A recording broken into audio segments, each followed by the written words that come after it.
Olá, ouvintes! Começando mais um episódio do Tá de Clinicagem, o seu podcast semanal de atualização e revisão em clínica médica. O meu nome é Guilherme Moura. Eu sou Iago Jorge. Essa entrada tradicional. E eu sou a Ingrid Froehner. E hoje, pessoal, a gente vai falar de um tema muito importante, especialmente nos últimos anos, né? Essa classe de medicações vem crescendo muito o uso, que são os DOACs, né? Os anticoagulantes de ação direta, os antigos NOACs, os novos anticoagulantes que já não são mais tão novos, não é isso? Exato. Ou, como o Iago falou... São os anticoagulantes não vitamina K, né? Do inglês, né? Esse Nzinho aí do não vitamina K. Boa. No Brasil, por muito tempo, a gente usou novos, que não são tão novos, né? Como eu já disse. Já é. E aí, pessoal, queria aqui quebrar o nosso protocolo e já começar com dois salves muito especiais. Exatamente, Thiago, porque nos domingos agora, nos 2 últimos domingos, a gente teve o jogo da adivinhação clínica do TDC ao vivo no YouTube e no Instagram, né? E tiveram 2 pessoas que já ganharam os seus cursos de pronto atendimento, que vai ser lançado agora, dia 9 de novembro, né, Iago? É isso aí, Gui. Então, a Vanessa Vieira, uma mineira que fez faculdade e residência lá no HC, aqui de São Paulo, ela acertou de primeira um desafio, ganhando 5 pontos, já recebeu o curso, né? Essa agora a turma 3. E o Paulo Henrique Silva Nunes, ele é interno de medicina lá na UFC Fortaleza, que ele também acertou o desafio na primeira dica. Só feras, hein? Rapaz, aí mereceram mesmo. E tava difícil. E aí, se você também quer participar e ter a chance de ganhar o curso TDC na faixa, né, de graça, todo domingo a gente tá lançando esse desafio para as pessoas tentarem adivinhar as doenças, né, até antes da gente. Aí tem o recurso do Google, do PubMed, do UpToDate, né, para dar essa ajudada, né? Então é bem legal, pessoal. Em casa a galera consegue pesquisar, né, Iago? Aqui a gente vai na raça, é só vergonha, é só passar vergonha. A gente tá querendo aqui se limpar, né? Porque toda vida a gente ali no quarto, quinto, uns a gente não acerta e o pessoal acertando de primeira. Não, mas é muito difícil, sério. Mas participem, galera, tá muito legal. Exatamente. E confiram, já tem 7 episódios lançados lá no YouTube. E nesse domingo agora vai ter um outro. Domingo, às 21 horas, ao vivo no YouTube, pessoal. A gente vai conferindo as respostas ao vivo pelo chat. Então, quem responde primeiro, ganha a pontuação que, como o João Mendes fala, valem mais do que barras de ouro. Então, vamos pro episódio? Bora. Vamos nessa.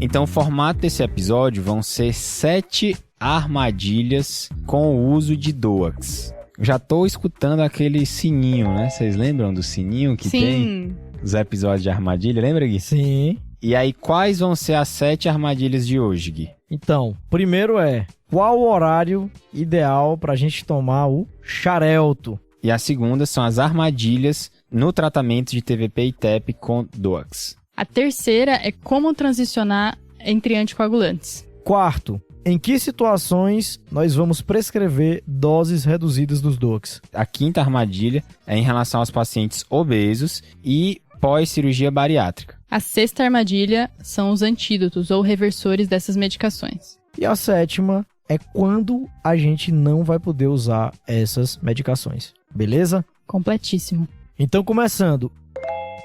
Ingrid, em relação à rivaroxabana, por que é importante a gente saber? A rivaroxabana agora caiu a patente, né? Boa. A gente tem mais de 10 empresas, mais de 15 empresas fabricando essa molécula no Brasil. Fizemos uma pesquisa de mercado aqui. Exatamente, porque um amigo meu é representante comercial e aí ele tava me falando isso, achei curioso. Boa. Acho que são 17 empresas, posso estar errado, mas 17 empresas estão fabricando a rivaroxabana aqui no Brasil agora. Então é uma medicação que com a queda da patente, a gente vai passar a usar ela cada vez mais. Exato. Tá? Porque a posologia é bem melhor, é muito melhor do que se usar a varfarina nas situações que você pode usar. Sim. Né? E existe aqui um macete da hora de tomar a medicação, né, Ingrid? Exato. É mais como a gente tem que tomar o xarelto.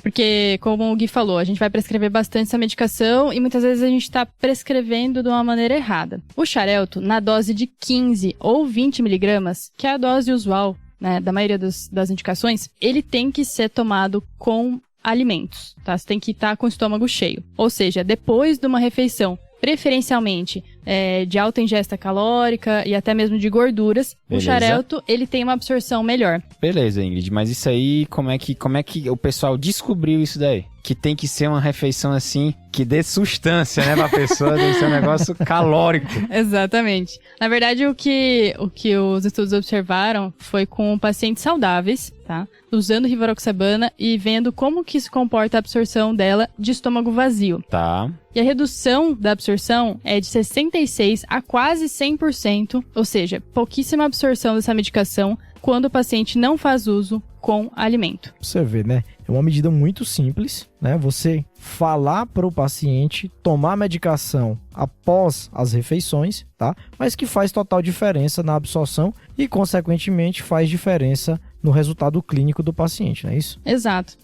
Isso aí é uma medida que tem que estar escrito na receita, né? Na minha opinião. Então, assim, acho que quando você vai prescrever o xarelto, o ideal é escrever junto com a alimentação, etc, né? E explicar para o doente, mas não só explicar verbalmente, que muitas vezes a pessoa esquece, né? Mas deixar escrito na receita que é junto com a comida. Com certeza. Isso é tão importante que, vamos supor, né? Um paciente que está usando o xarelto, e aí ele recorre do evento, tem uma nova trombose. Se ele não está fazendo uso conforme é o indicado, com o alimento, você não considera falha terapêutica. Ou seja, você não precisa trocar, você só precisa corrigir como ele está fazendo. Porque justamente, a gente falou, a absorção pode reduzir até praticamente 100%, né? Então... Exato. Então, só pra gente contextualizar aqui, Ingrid, você pega um paciente que teve um evento trombótico, vamos supor que ele tenha tido uma TVP, tá certo? Pronto. Uma trombose venosa profunda na perna. Ele começou a usar o xarelto, só que depois de 2 meses ele tem um novo evento. Você conversa com ele e ele lhe diz que está tomando em jejum, por exemplo, junto com a levotiroxina ou junto com o omeprazol. Eu não tenho nessa situação indicação de trocar o xarelto. Eu posso manter recomendando que ele faça o uso correto da medicação, que é junto com as refeições, não é isso? Exatamente, Gui. E pessoal, só pra gente contextualizar, eu acho que essa é uma informação que muita gente não sabe, é importante. A gente começou dizendo que a patente caiu, né? Então, o xarelto, que é o nome, digamos assim, o nome comercial mais famoso da rivaroxabana, é o nome comercial da Bayer. A Bayer que desenvolveu essa molécula, tá certo? E quando uma empresa desenvolve a molécula, ela tem 10 anos de patente, que é justamente para ela adquirir o dinheiro que ela investiu naquela molécula, tá certo? Então, todas as vezes que a gente não tá sendo pago para isso, tá? A Bayer não patrocina a gente, mas o xarelto, esse nome é um nome muito, digamos assim, muito impregnado na cabeça usa dos bastante, médicos, exato, para se referir à rivaroxabana, mas a rivaroxabana que é o princípio ativo, tá bom? Então, todas as vezes que eventualmente a gente fala de xarelto, tá se referindo à rivaroxabana. Beleza, então o xarelto, a gente precisa dar essa orientação de ingerir junto com os alimentos. E o resto, Ingrid, né? E a dabigatrana, a edoxabana, a apixabana. Essas outras medicações não precisa ser com alimentação. Só existe uma questão com a dabigatrana que ela pode causar sintomas dispépticos. Mais ou menos aí 10% dos pacientes. E aí, nesse contexto, esse sintoma reduz se você faz uso da medicação com alimentação. Então, talvez aí ficar mais atento para esse sintoma no paciente que faz uso da medicação ou o paciente que já tem dispepsia, talvez fazer essa orientação de antemão, daí prevendo um efeito adverso, uma potencialização do sintoma. Beleza, gente. Então, assim, dos mais frequentes anticoagulantes de ação direta que a gente tem basicamente 4, né? Sim. Que é a rivaroxabana, a apixabana, a dabigatrana e a endoxabana. Desses 4, 2 a gente tem mais ou menos uma recomendação de ingerir junto com a alimentação. Um deles é a rivaroxabana, que esse é clássico, Sim. porque até, como você falou, até diminui a absorção se eu não tomo no horário certo. E só atentar para as doses, é de 15 ou de 20. Então, se você está usando a dose de 10, que às vezes é para uma profilaxia de TVP, essa dose não precisa ser com alimentação. Legal, essa informação é muito bom. E a dabigatrana, existe essa questão da dispepsia, que também é recomendado fazer uso junto com as refeições, mas não pela questão da absorção, pela questão da dispepsia, não é isso? Perfeito, exato. Beleza, pessoal, então vamos para a segunda clinicagem. Acho que essa aqui a gente finalizou, não é isso? Perfeito. Então vamos para a próxima clinicagem, Gui? Vamos nessa.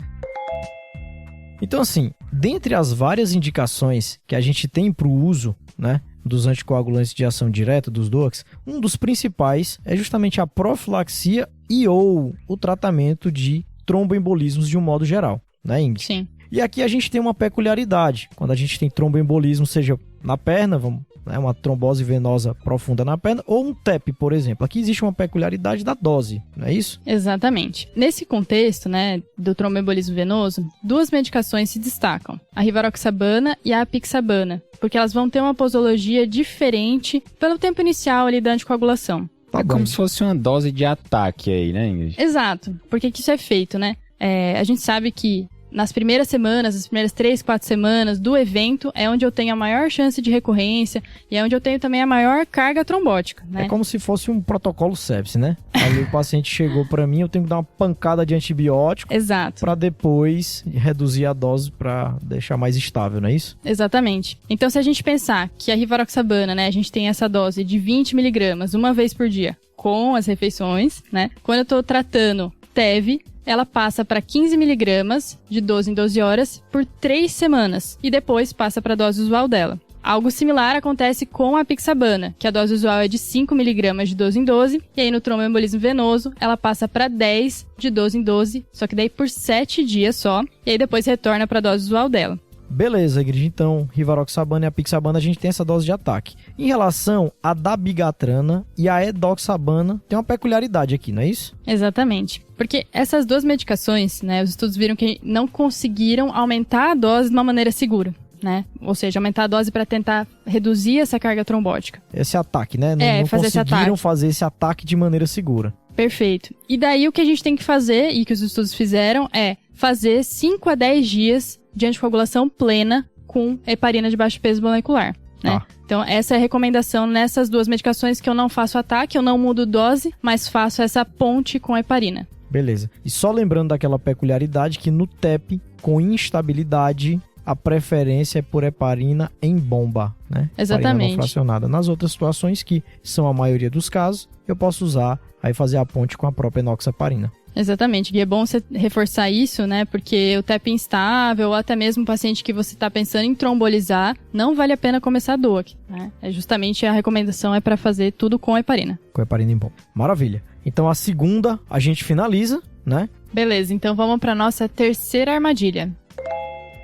Como transicionar entre os anticoagulantes? Então a gente vai falar de 5 situações principais, tá, Ingrid? Tá bom. Varfarina para DOAC, Certo. DOAC para varfarina, heparina para DOAC, Beleza. DOAC para heparina Certo. e DOAC para DOAC. 5 situações, né, E Iago? vice-versa, né? Todas as situações possíveis. As mais habituais. Então essa transição de varfarina para DOAC, a gente vai ver muito nos próximos anos com a queda das patentes, né? Os remédios Perfeito. vão ficando mais baratos e um grande limitante dessas medicações é o preço. Então, você vai interromper o uso da varfarina e vai ficar fazendo INR diário. Tá? Ok. Quando o seu INR chegar entre 2 e 2,5, você pode começar o novo anticoagulante ou você vai começar no outro dia, no caso o DOAC. Ok. Tá?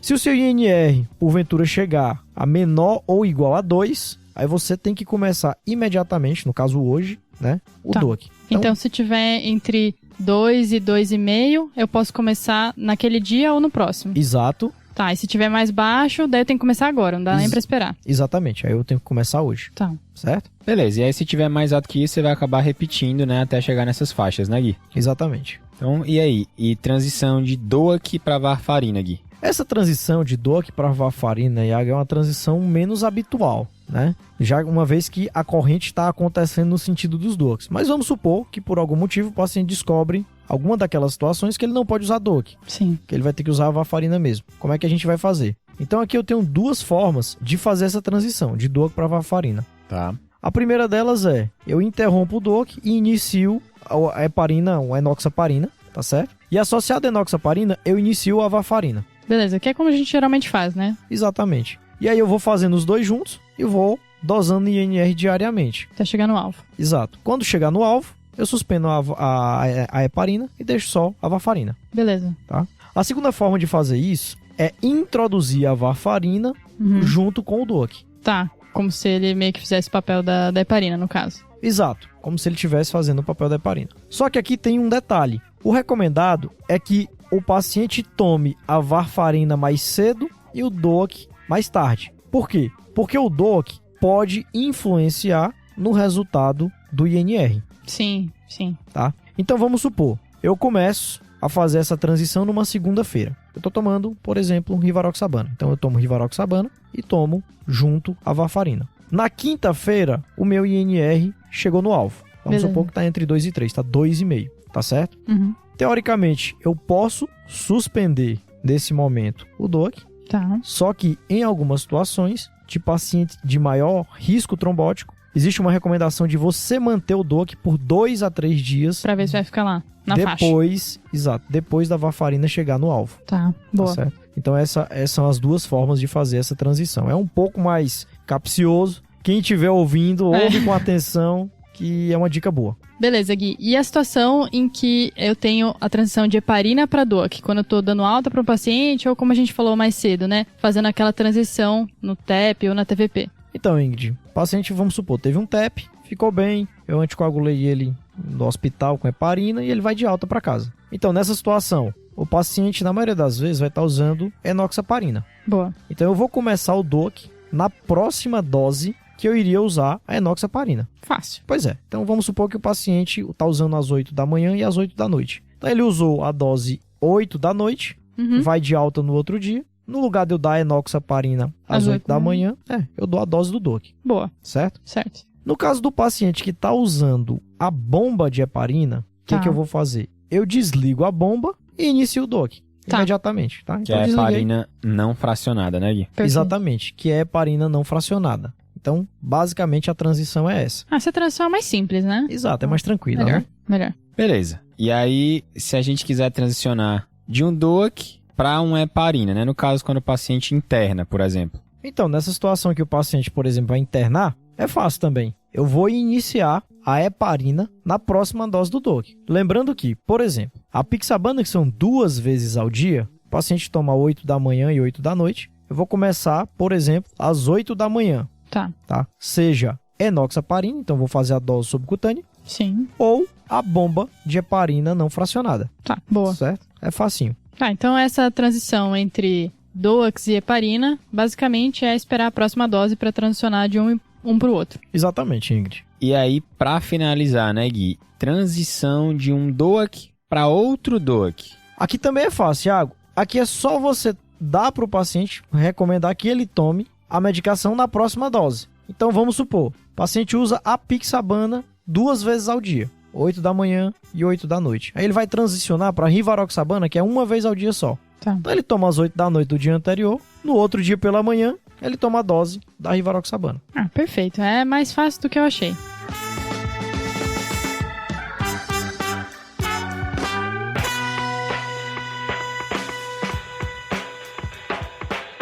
Ô Iago, e agora a gente entra naquela questão das doses reduzidas dos DOACs, né? Tem algumas situações que a gente não usa as doses tradicionais, não é isso? Isso aí, Gui. Então vamos para a nossa quarta armadilha.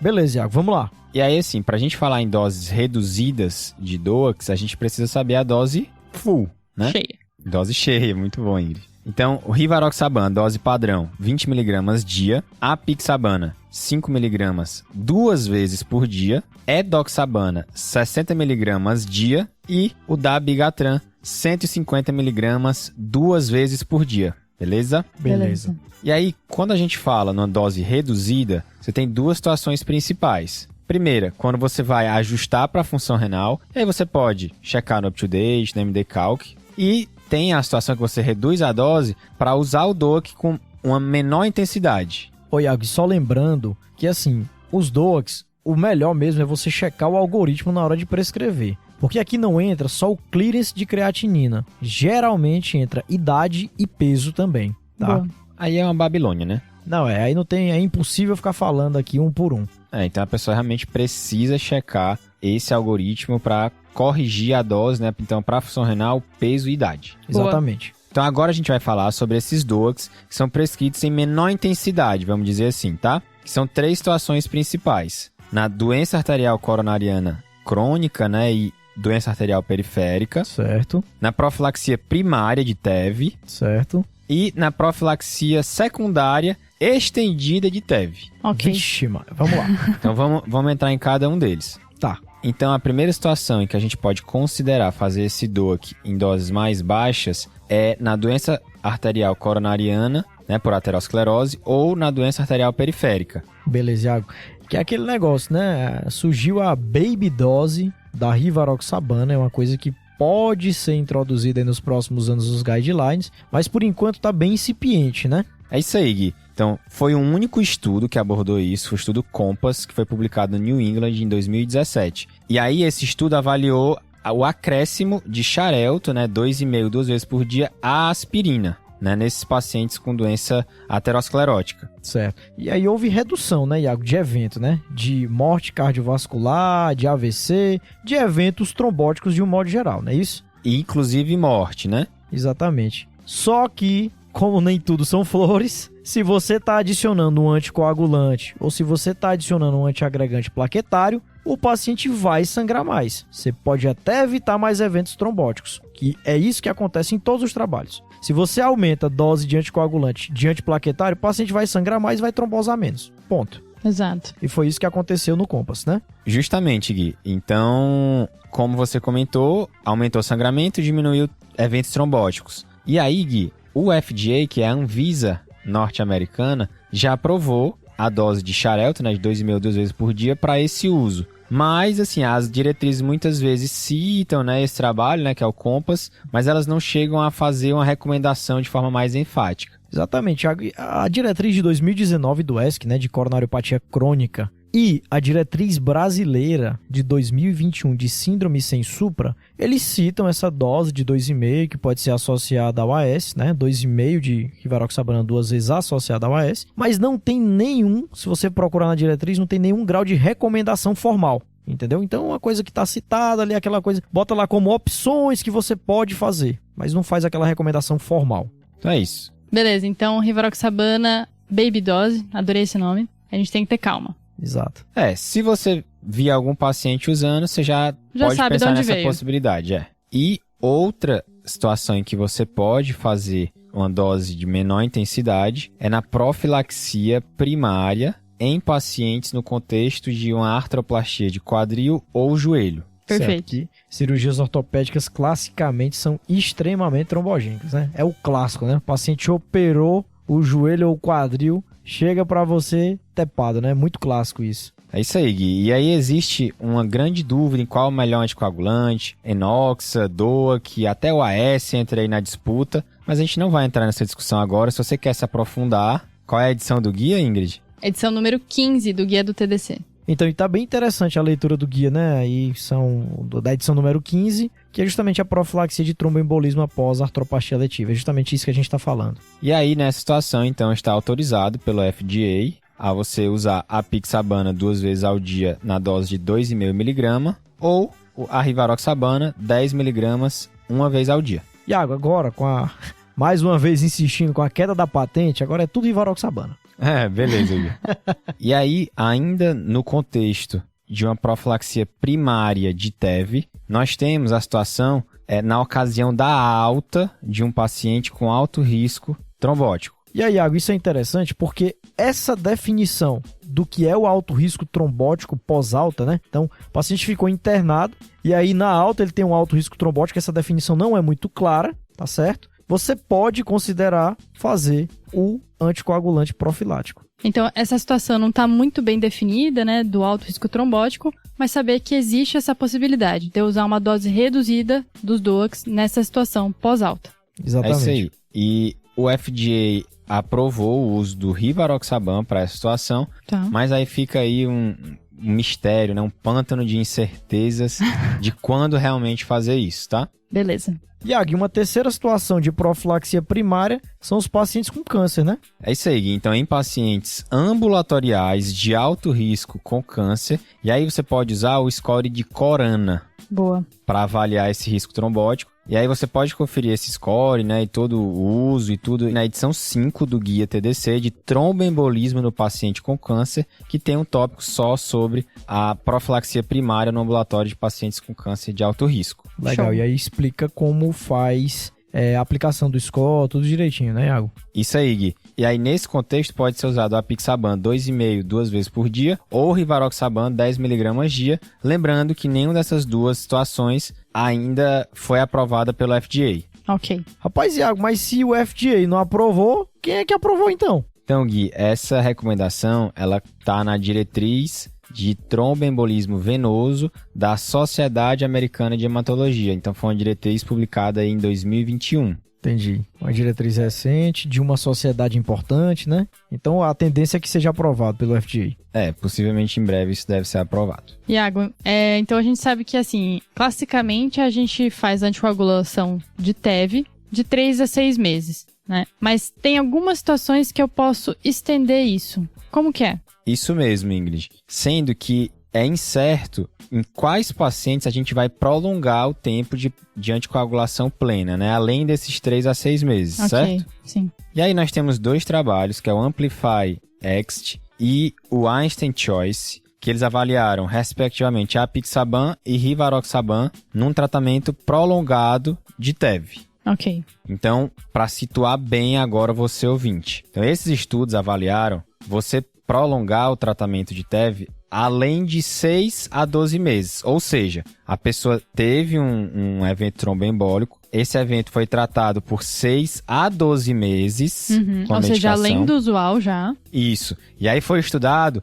fazer mais 12 meses numa dose de baixa intensidade de DOAC. Quase que o estendido do estendido. É exatamente isso, Ingrid. Tá. E aí, então, nesse contexto, o FDA aprovou tanto a apixabana 2,5 2 vezes, como a rivaroxabana 10mg dia, né? No caso, então, de quando você quer aí prolongar, estender o tratamento de um TEV além de 6 a 12 meses, né? Por um período aí estudado nesses 2 trabalhos de 12 meses. Perfeito. Então, a gente falou aqui de algumas situações, né, que principalmente o FDA aprova do uso de doses reduzidas dos DOACs, mas que ainda é um terreno um pouco incerto em termos de evidência e recomendação de guideline. Isso mesmo, Ingrid. E são poucos estudos, né? Isso muitas vezes que a gente comentou aqui é baseado em um estudo, em 2 estudos, ou mesmo em uma opinião de especialista. Então, esses comentários que a gente fez aqui foi mais para gerar um brainstorm, né? Assim, se você quiser saber mais, você vai lá nos estudos. E também para o caso de você pegar isso na prática, nessas doses menores, saber que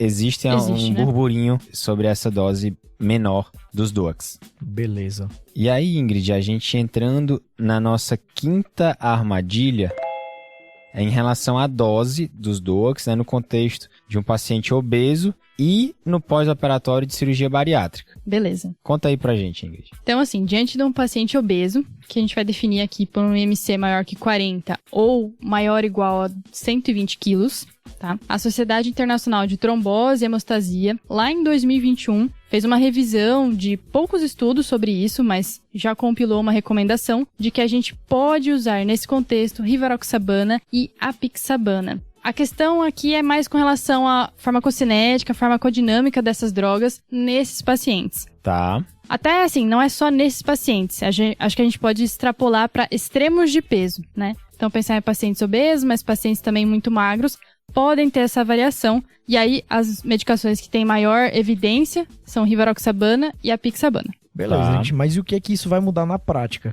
Na prática, é que dabigatran e edoxabana talvez evitar nesses pacientes, já que a gente não tem muitos estudos e que a farmacocinética não é tão boa, e aí a gente não tem a segurança da anticoagulação. Beleza, Ingrid. E no pós-operatório de cirurgia bariátrica, o que muda pra gente? Então, no caso da cirurgia bariátrica, a gente tem que levar em consideração que a principal porção de absorção dos DOACs vai estar comprometida. E aqui, a apixabana se destaca, porque ela não tem uma absorção gástrica, ela tem uma absorção no intestino proximal. Então, cirurgias como sleeve ou banda, ela não vai sofrer alteração. Que são cirurgias que não mexem no intestino, né? São cirurgias que só mexem no estômago. Perfeito. Mas, se a gente está falando de cirurgias desabsortivas, todos os DOACs são colocados em xeque com relação à absorção. E aí, pensando que dabigatran, edoxabana e rivaroxabana, mesmo com banda gástrica e sleeve, também estão comprometidas. Certo, Ingrid. E aí, nessa situação, qual a recomendação, Ingrid? O paciente fez cirurgia bariátrica e tem fibrilação atrial, por exemplo.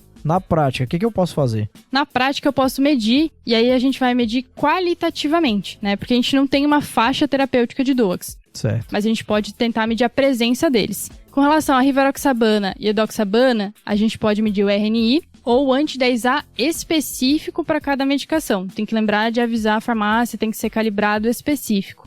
Isso é interessante, Ingrid, porque toda vez que a gente vai pedir anti-10A, por exemplo, para verificar se o paciente que está usando enoxa está bem anticoagulado, você tem que especificar no pedido do laboratório, né? Exato. Então, anti-10A de heparina de baixo peso molecular. Perfeito. Se a gente está falando de apixabana, aí só tem o anti-10A específico mesmo para dosar. E da bigatrana, a gente pode dosar o TTPA ou o TT. Se algum desses laboratoriais estiver alterado, indica a presença da medicação no organismo. Então daí eu posso considerar que o paciente está anticoagulado. Beleza. Ou você pode usar a velha varfarina, né? Se a gente tenta fugir dela, às vezes é mais fácil usar. Exato. E a gente vê mesmo uma dose maior de varfarina nesses pacientes, justamente porque ela também vai perder em absorção.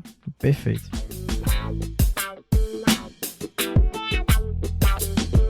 E agora a gente vai para a sexta armadilha, que são os antídotos dos DOACs, não é, Iago? Isso aí, Gui. E aí, assim, nós temos, né, antídotos pros DOACs, mas vale a pena lembrar, eles devem ser reservados para pacientes que estão com sangramentos ameaçadores à vida, ou então em sangramentos em local crítico, né, em órgão crítico, ou um sangramento que não responde às medidas clínicas, né, de suporte. Okay. Sangramento crítico tipo AVC hemorrágico, por exemplo. É um bom exemplo, Gui, esse daí. E aí é o seguinte, a gente tem um antídoto para dabigatrana, é o idarucizumab, 5 gramas, feito endovenoso, né? Que esse é disponível no Brasil. Exatamente. Beleza. Mas se você não tiver disponível no seu hospital, você pode fazer também o complexo protrombínico. Beleza, Iago. Então tem idarucizumab ou complexo protrombínico para dabigatrana e para os outros. Como é que eu faço? Para os outros, a gente tem um antídoto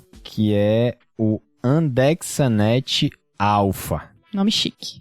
Chique e não tem no Brasil. É um clássico, né? E lembrando, Iago, que o interessante é que esses antídotos se diferenciam justamente pelo mecanismo de ação dessas drogas, né? Dabigatrana é antitrombina, antifator 2, e todos os outros são antifator 10. Exato. Né? Então, por isso que o Andexanet alfa serve para todos os que têm X, né? Rivaroxabana, apixabana e edoxabana. Boa. Muito bom, Gui. E aí é o seguinte, ele, a título de curiosidade, né? A dose dele é uma coisa bastante complexa, então quem se interessar, né, lembrando que não tem no Brasil, vai ter na referência, né, a referência vai ser o guia do Fórum de Anticoagulação, um estudo publicado no American Journal of Hematology em 2019. E aí, como a gente não tem o Andexanet alfa, a gente vai lançar a mão também do complexo protrombínico quando a gente precisar reverter de urgência o efeito anticoagulante dos NOACs com X, né? Como bem disse o Gui. Ok. Beleza. Então, de maneira geral, o Coringa é o complexo. É Isso o aí. complexo, tem até uma dica, né, na postagem do TDC, que é o complexo crotrombínico com K, que é justamente o que a gente usa nas intoxicações varfarínicas, né? Lembrar do K aí de vitamina K. Muito bom. E não só, né, na vitamina K, mas também nos DOACs, né? Então, Dos dogs. vamos à próxima clinicagem, E última. sétima e última clinicagem, que é quando não usar os DOACs. Uma E aí, pena, né? Uma pena. É isso aí, Iago. Assim, de um modo geral, tá havendo, né, uma progressão do uso dos DOACs, mas em algumas situações a velha e boa varfarina persiste de pé. Para começar, como eu sou cardiologista, né, tem a questão das arritmias e as válvulas cardíacas. Boa. Então, se o paciente tem uma fibrilação atrial e associado a ela tem uma estenose mitral reumática, tá? Estenose mitral moderada a severa, eu não posso usar, tá? Eu não posso usar os NOACs. Isso é o que a gente chama de FA valvar? Exatamente, Ingrid, FA valvar. E só para contextualizar, tem um estudo, né, que saiu agora no ESC de 2022, que foi o Invictus, que veio ratificar que nessa situação, FA com estenose reumática mitral, eu não posso usar os DOACs. O pessoal tá tentando provar, né? Mas ainda não deu certo. Exatamente. Uma outra situação é prótese mecânica, pessoal. Então, o paciente que tem prótese mecânica, eu não posso também usar os DOACs, tem que ser a velha e boa varfarina. Beleza, essa daí já não tem jeito mesmo. Consagrada, né? É. Mas aqui, pessoal, eu queria chamar a atenção para uma situação interessante. O paciente que tem estenose mitral e FA reumática, que trocou a válvula por uma prótese biológica, aí sim ele pode usar o DOAC. Pronto, se salvou. Exato. Estudo River, estudo brasileiro de 2020. Ótimo. Tá bom? Uma outra situação que a gente não pode usar, porque não tem estudo, é na gestação. Então, aquelas pacientes que têm, por exemplo, fibrilação atrial ou tem algum evento trombótico durante a gestação, elas vão usar enoxaparina de um modo geral. Sim. Tem um período da gestação que dá para usar a varfarina, tá certo? Mas de um modo geral é segundo, enoxa que é terceiro usado. trimestre, né? Exatamente. E na famosa síndrome antifosfolípide, Gui? Então, Ingrid, aí é onde a varfarina também persiste, né, em uso, porque os trabalhos mostraram que quem usou DOAC nessa situação teve mais evento trombótico, então a varfarina persiste também na síndrome, na SAF, né, na famosa SAF. Ok. Gui, e agora uma polêmica, jogar bomba. E nos pacientes doentes renais crônicos, é um clearance abaixo de 15. Então, Iago, o que acontece? O ESC, ele meio que contraindica o uso de qualquer DOAC no clearance abaixo de 15. Mais conservador. Exatamente. A diretriz americana, ela já coloca que você pode usar a apixabana numa dose menor, 2,5 duas vezes ao dia. E isso tem uma peculiaridade em relação à apixabana, porque dentre todos os DOACs, ela é a que tem menor excreção renal. Justamente por isso que ela pode ser usada. Alguns guidelines deixam, né? Exatamente. E na prática, na minha prática clínica, eu tenho visto algumas equipes de nefro realmente recomendando. Das vezes que eu vi, foram pacientes com fibrilação atrial dialíticos que o pessoal entrou com a apixabana. Só lembrando, pessoal, que essa é uma situação que também traz um pouco de polêmica, é se deve mesmo anticoagular esses pacientes, né? Exatamente, Ingrid. Se você está causando mais dano ou benefício, né? Exato. Existe até a polêmica com a varfarina, existe a polêmica com os DOACs, mas pode ser usado. Exato. A apixabana. Clearance menor do que 15. Se você for usar, tá? Não é uma coisa muito clara, mas é a apixabana. Boa. E agora, Gui, com relação à disfunção hepática. Esse paciente, olha, é complicado. Ingrid, é um assunto extremamente polêmico, né? É. Anticoagular ou hepatopata, porque os fatores de coagulação são produzidos no fígado. Se o cara é hepatopata, ele complicou, né? Exato, ele tem uma tendência a sangrar. Mas assim, resumidamente, no guideline do ESC, ele pede para você usar o Child Pug. Boa. Né? Aquele score para avaliar a gravidade da hepatopatia do paciente, né? Então assim, menor do que 7, você pode usar. De 7 a 9, use com cautela. E acima de 9, não use. Beleza, então o paciente que é hepatopata, mas não é tão grave, eu posso usar. Exatamente. Mas dá medo, viu? Confesso. Dá medo. Então aquele paciente, um exemplo é aquele paciente cirrótico que tem uma fibrilação atrial associada. Mas aí ele tá, digamos assim, um Child Pug baixo ainda, você ainda pode se permitir usar. Se for um Child Pug mais avançado, aí você evita usar porque o risco de sangrar, e esses pacientes morrem sangrando, né? Como, por exemplo, as varizes esofágicas. Exato. Eles têm essa tendência tanto de trombose quanto de sangramento. Muito delicado. Exatamente, gente. Não é só isso, né, pessoal? É claro que você vai ter que individualizar caso a caso. Não é só o Child Pug que você vai avaliar. Por exemplo, se você tiver varizes de grosso calibre, também você tem que evitar. Mas, de um modo geral, o que a diretriz coloca é isso. Boa.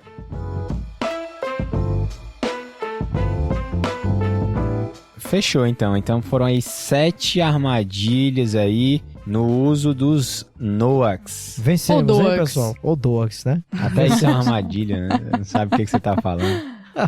Então vamos para os salves? Vamos lá.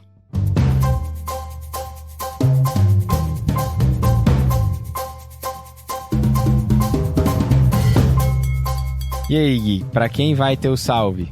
Então, Iago, meu salve vai para um amigo meu, tá? Na verdade, ele foi R1 de clínica médica no tempo que eu era interno. Ele mandou outro dia, há muito tempo eu não via, mandou uma mensagem super bacana dizendo que gosta do TDC, que tinha descoberto que eu fazia parte do TDC. É pro Tafarel Batista, meu amigo lá do Piauí. Um abraço, Tafarel. Boa. E aí, Ingrid, pra quem vai o seu salve? Meu salve vai pro Guilherme. Ele é R2 de clínica lá de Passo Fundo. E ele agradece muito o TDC, inclusive por ter ajudado ele na primeira intubação, que foi com o Bugi. Que legal, meu xará, né? Já gostei desse cara porque ele tem um nome igual ao meu. E ele falou que ele ouviu esse episódio e no dia seguinte ele usou o Bugi. Perfeito. Aí foi massa. Intubação difícil, né? Exatamente. Não consigo entubar, e agora? Esse episódio é excelente. É com a Jules, né? Episódio 82. Do Emergency Rules.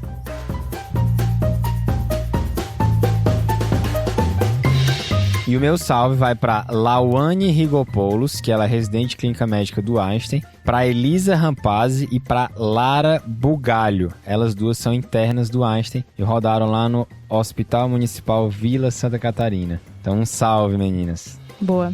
Boa, Iagão. Então acho que ficamos por aqui. Lembrar de seguir o Tá de Clinicagem nas redes sociais, Instagram, YouTube, Twitter e no seu agregador de podcasts favorito. E se ligar também, né, Gui, como a gente falou no começo, nas lives, aos domingos, uma chance aí para você ganhar o curso Tá de Clinicagem de graça. Exatamente, Iagão. No domingo às 21 horas. Fica de olho, galera. Acompanhem, pessoal, pelo YouTube, tá? No Instagram a gente até coloca, mas o que tá valendo é do YouTube. Boa. É isso aí. Então, fechou, né, pessoal? Fechado. Fechou. Valeu. Valeu.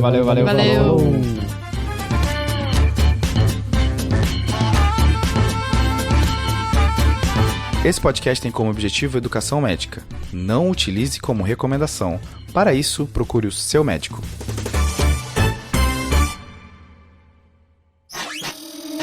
Essa é uma produção do Bicho de Goiaba.